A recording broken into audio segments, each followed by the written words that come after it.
ये जो हमारा आदर्श नगर है ना, चारों तरफ से बहुत खुला होता था। शाह आलम बांध से एक तरफ झुग्गियों से घिरे हुए हैं, दूसरी तरफ हमारी जो बैक साइड 80 फुटा मालिक राम टंडन है, वहाँ ये आ गए, लोगों को यहाँ पे बसाया, उनसे मोटे मोटे पैसे खा करके ये झुग्गियों में प्लॉट काट के दिए हैं। राजनीतिक लोग केवल अपनी रोटियां सेकते हैं। इनके बसने में हमें किसी को भी शायद कोई तकलीफ नहीं है, लेकिन ये झुग्गियाँ दिन पर दिन बढ़ती जा रही हैं।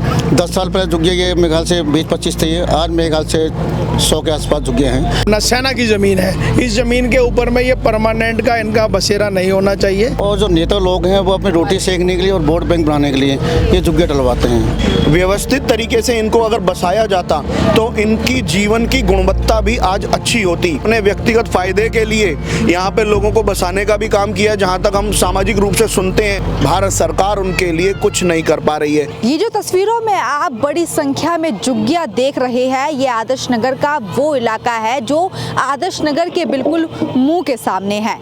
जी हाँ, बता दूं कि अब आदर्श नगर में झुग्गियों का जो बसेरा है लगातार बढ़ते जा रहा है। साफ शब्दों में कहने का मतलब ये है कि आदर्श नगर अब झुग्गियों से घिर चुका है। बता दूं कि इस वक्त मैं एक जो आपने देखा होगा, जो आदर्श नगर की जो दूसरी साइड जो झुग्गियाँ है, यानी पाकिस्तानी जो शरणार्थी यहाँ पर आए हुए हैं, वहाँ पर मैं मौजूद हूँ और किस हिसाब से ये झुग्गियाँ बढ़ती जा रही है ये आप भी देख चुके हैं। पर आदर्श नगर के कुछ बाशिंदों ने अब इसको लेकर एक जंग जारी कर दी है। उनका कहना है कि ये अब अवैध रूप से हो रहा है। उनसे बात करेंगे और जानेंगे कि पूरा मामला क्या है।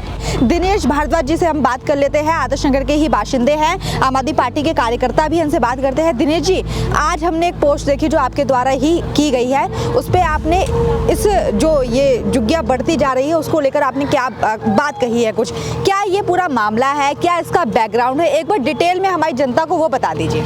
नमस्कार शिवानी जी, मैं आपका धन्यवाद देता हूं आपके एक्शन इंडिया न्यूज़ चैनल का, जिन्होंने इस चीज़ को उठाने में हमारी मदद कर रहे हैं। मेरा कहना सिर्फ इतना है, जिस ज़मीन पर हम खड़े हैं ये भारतीय सेना की ज़मीन है।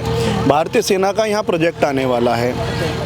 सेना ने अपनी 4 दीवारी ज़मीन पे कर दी है, लेकिन कुछ अपने फ़ायदे के लिए, कुछ अपने व्यक्तिगत फ़ायदे के लिए लोगों ने मासूम, जिनको चीज़ों का ज्ञान नहीं है, लोगों को यहाँ पे बसाया, उनसे मोटे मोटे पैसे खा करके ये झुग्गियों में प्लॉट काट के दिए हैं। और 6-6, 8-8, 10-10 लाख रुपए यहाँ के लोकल लोगों ने लेकर के अवैध रूप से उनको दिए, जो कि एक मानवता के खिलाफ है। ये लोग मासूम लोग, पाकिस्तान के सताए हुए, वहाँ के सताए हुए लोग हैं, जिनको भारत में शरण दी शरणार्थी के रूप में। व्यवस्थित तरीके से इनको अगर बसाया जाता तो इनकी जीवन की गुणवत्ता भी आज अच्छी होती। ठंड में ये लोग ठिठुरते हैं, गर्मी में ये लोग गर्मी में मरते हैं, लेकिन राजनीतिक लोग केवल अपनी रोटियां सेकते हैं। मैं इनको ये नहीं कह रहा कि इन्हें उठा के कहीं और भेज दो, ये कर दो।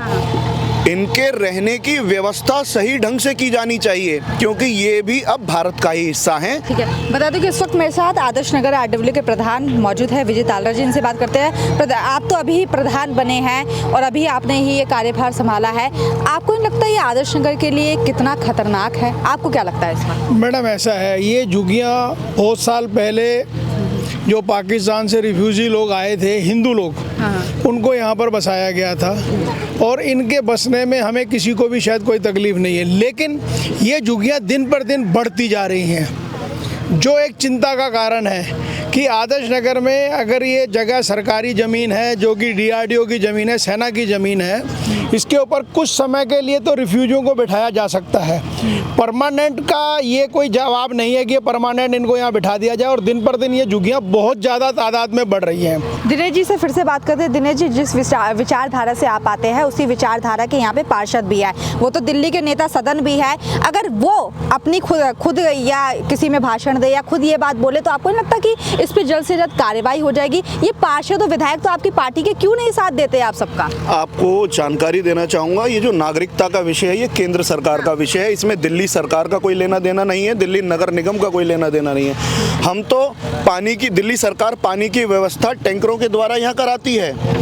दिल्ली सरकार ने स्पेशल परमिशन के द्वारा इन लोगों को मीटर भी दिए हैं बिजली के। पहले ये लोग केवल सोलर सिस्टम के थ्रू रहते थे, जहाँ केवल एक छोटा सा बल्ब जलता था। तो आपका साफ तरफ ये कहना है कि भाजपा को उनका पूरा सपोर्ट है, जिस वजह से ये अब चीज़ें बढ़ती जा रही हैं। बिल्कुल, देखिए किसी ना किसी, मैं ये नहीं कहूँगा कि खाली भाजपा का सपोर्ट है, यहाँ की पूर्ववर्ती जो भी RWS के सदस्य रहे हैं उनका भी पूर्ण सपोर्ट रहा है। उन्होंने अपने व्यक्तिगत फायदे के लिए यहाँ पे लोगों को बसाने का भी काम किया। जहाँ तक हम सामाजिक रूप से सुनते हैं, इन्हीं पाकिस्तानी जो कॉलोनी है इसी के कुछ लोग प्रधान खुद बताते हैं कि हाँ हमने फलाने आदमी को इतने रुपए दिए और हमने यहाँ जगह ली। इस वक्त मेरे साथ मजलिस पाक ए ब्लॉक के जो प्रधान है वो भी मौजूद है, इनसे बात करते हैं क्या अब होना चाहिए, क्योंकि अब बढ़ता जा रहा है दिन पर दिन। चलो ठीक है, वो पाकिस्तानी शरणार्थी है, हमारे हिंदू भाई बहन है, जो बसेरा है वो दिन पर दिन बढ़ता जा रहा है। अब क्या होना चाहिए, सरकारों को क्या कदम उठाने चाहिए और ये आदर्श नगर के लिए कितना खतरनाक बनता जा रहा है? मैडम आदर्श नगर के चारों देखोगे ना, चारों झुग्गे हैं। ये साला का बांध है, वहाँ झुग्गियाँ देख लो। ये जो जगह है ये सिर्फ इसके सेनावरी जगह है, उसमें झुग्गियाँ हैं। और जो नेता लोग हैं वो अपनी रोटी सेकने के लिए और वोट बैंक बनाने के लिए ये झुग्गियाँ डलवाते हैं। ये झुग्गियाँ आज भी करीब मेरे ख्याल से 10 साल हो गई हैं। 10 साल पहले झुग्गियाँ ये मेरे ख्याल से 20-25 थी, आज मेरे ख्याल से 100 के आसपास झुग्गियाँ हैं, है ना। ये जो नेता लोग हैं, चाहे निगम पार्षद हो, चाहे विधायक हो या MP हो, कोई भी हो, इनका वोट बैंक है ही। इनको कहीं यहाँ से आदर्श नगर हटा देंगे तो ये कहाँ डालेंगे इनको? ये जान के झुग्गी नहीं हटाते हैं और दिन पे झुग्गी बढ़ा रहे हैं। झुग्गी बढ़ाएंगे वोट बैंक डालेगा। कि अब क्या कदम उठाना चाहिए? आपने बता दिया कि मुद्दा ये है, सेना की जमीन है, इस पर विधायक आके कुछ नहीं बोल सकते, निगम पार्षद आके कुछ नहीं बोल सकते, तो अब करना क्या चाहिए? मैडम हमारा तो एक ही सबमिशन है, सेंट्रल गवर्नमेंट से भी, दिल्ली गवर्नमेंट से भी, दिल्ली पुलिस से भी। जो सरकार ने झुग्गियाँ आज से 10 साल पहले बसाई थी, उन झुग्गियों की तादाद उतनी रहनी चाहिए। ये जो डे बाई डे किसके संरक्षण में झुग्गियाँ बढ़ रही हैं, ये नहीं बढ़नी चाहिए। जो हमारे भाई बहन पाकिस्तान से हिंदू यहाँ आए हुए हैं उनको सरकार को नागरिकता भी देनी चाहिए और उनको ठीक तरीके से बसाना भी चाहिए। ये सरकार की ज़मीन है, दिल्ली अपना सेना की ज़मीन है। इस ज़मीन के ऊपर में ये परमानेंट का इनका बसेरा नहीं होना चाहिए। हम देखेंगे आदर्श नगर के, बिल्कुल सही कहा, ये जो हमारा आदर्श नगर है ना, चारों तरफ से बहुत खुला होता था। यहाँ पर वातावरण, पेड़ पौधे बहुत अच्छी मात्रा में थे, कोई समस्या नहीं थी। लेकिन एक तरफ हम ये कहें शाह आलम बांध से एक तरफ झुग्गियों से घिरे हुए हैं, दूसरी तरफ हमारी जो बैक साइड 80 फुटा मालिक राम टंडन है, वहाँ ये आ गए। किसी के आने से किसी को कोई समस्या नहीं है। मेरे को केवल समस्या इस बात से है कि केंद्र सरकार आज 10 साल हो गए हैं, 15वां साल तीसरा सेशन केंद्र सरकार का शुरू हो रहा है, लेकिन जो लोग वहां से प्रताड़ित होकर के भारत पहुंचे, इस उम्मीद में आए थे कि भारत सरकार हमें मदद करेगी, गले लगाएगी।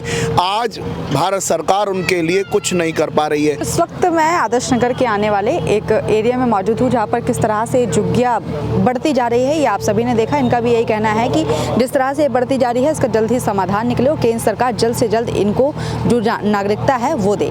ऐसी तमाम बड़ी खबरों के लिए जुड़े हमारे साथ देखते रहिए एक्शन इंडिया लाइव।